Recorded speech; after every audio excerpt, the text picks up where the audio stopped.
Assalamualaikum warahmatullahi wabarakatuh. Hai everyone. Jadi, di video kali ini saya, Hadisatul Bahiro, akan mengajak kita semua untuk merenungkan satu masalah besar.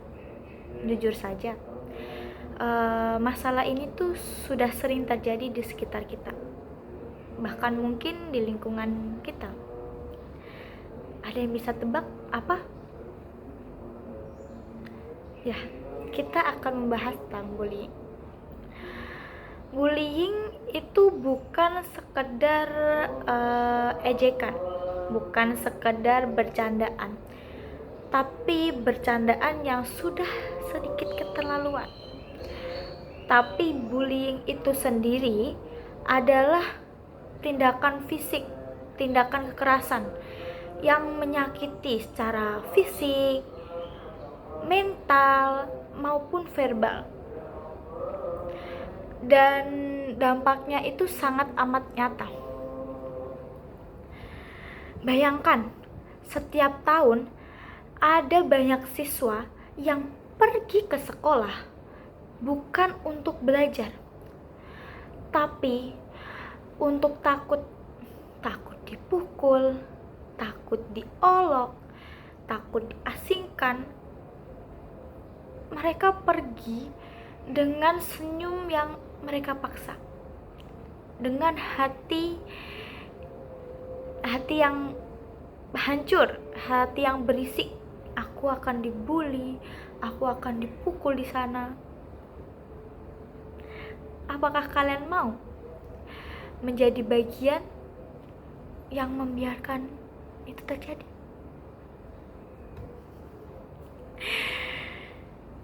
Jadi semuanya, bullying itu bukan sekedar isu kecil. Ini sudah menjadi isu besar, isu yang sangat berdampak pada generasi. Jadi di sini supaya tidak menjadi opini saya saja, saya akan menyampaikan beberapa fakta yang mendukung opini saya. Yang pertama, itu dari Komisi Perlindungan Anak Indonesia, KPAI, mencatat bahwa kasus bullying itu berada pada posisi 3 besar laporan anak setiap tahunnya. Jadi di sini itu menunjukkan bahwa bullying itu masalah yang terus meningkat setiap tahunnya. Dan yang kedua, yaitu dari survei UNICEF tahun 2021 mengatakan bahwa 1 dari 3 remaja Indonesia pernah mengalami perundungan, baik secara verbal, fisik, maupun cyberbullying. Nah, yang ketiga yang paling mengejutkan adalah dari WHO. Itu mengatakan bahwa korban bullying memiliki resiko 2 kali lipat mengalami resiko depresi dan juga keinginan untuk bunuh diri. Jadi, dari 3 fakta itu saja sudah membuktikan bahwa bullying itu bisa menghancurkan masa depan seseorang. Nah, mengapa bullying itu sendiri sering terjadi? Ada beberapa faktor, teman-teman. Biasanya tuh dari lingkungan yang mendukung kekerasan kecil. Anggapan bahwa mengejek itu hanya humor, hanya bercandaan yang tidak dianggap serius. Terus kurangnya empati dan juga literasi emosional. Dan adanya budaya bahwa yang kuat mendominasi yang lemah. Namun apapun alasannya itu, kita tidak bisa membenarkan apa itu bullying. Teman-teman tahu nggak yang paling berbahaya lagi itu apa? Ada yang tahu? Yang paling berbahaya itu adalah penonton. viewers. Ya, penonton. Kenapa bisa penonton?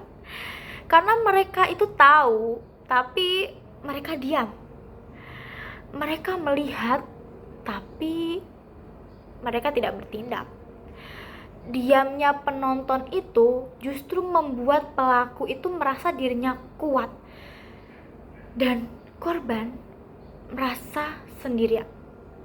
Kita sering lupa bahwa diam adalah bentuk dari persetujuan. Maka mulai hari ini, saya ingin mengajak kita semua. Pertama, mari hentikan budaya mengejek. Jangan biarkan humor menjadi alasan untuk melukai hati seseorang. Yang kedua, jika melihat bullying, jangan diam. Laporkan, tegur, kalau bisa cari bantuan. Karena satu tindakan kecil kita saja itu dapat menyelamatkan satu jiwa. Yang ketiga, bangun budaya empati. Dengarkan teman kalian yang merasa sedih, jadilah tempat aman bagi mereka, sapa mereka agar mereka tidak merasa sendiri. Yang keempat, saya ingin menyampaikan untuk para pelaku bullying, tidak ada kata terlambat untuk berubah. Mengaku salah adalah tanda kalian dewasa, bukan kelemahan. Jadi semuanya, bullying bukan hanya soal menyakiti seseorang. Ini soal merenggut masa depan dan merusak generasi. Kita semua tuh bertanggung jawab untuk menciptakan lingkungan yang aman, baik di sekolah, di kampus, maupun di sosial media. Jadi mari kita ingat satu hal ini. Kata-kata itu bisa melukai lebih dari pukulan, tapi kata-kata juga bisa menyembuhkan lebih cepat daripada obat. Mari kita pilih untuk menyembuhkan, mari kita pilih untuk menghentikan bullying, dan mari kita mulai dari diri sendiri. Wassalamualaikum warahmatullahi wabarakatuh.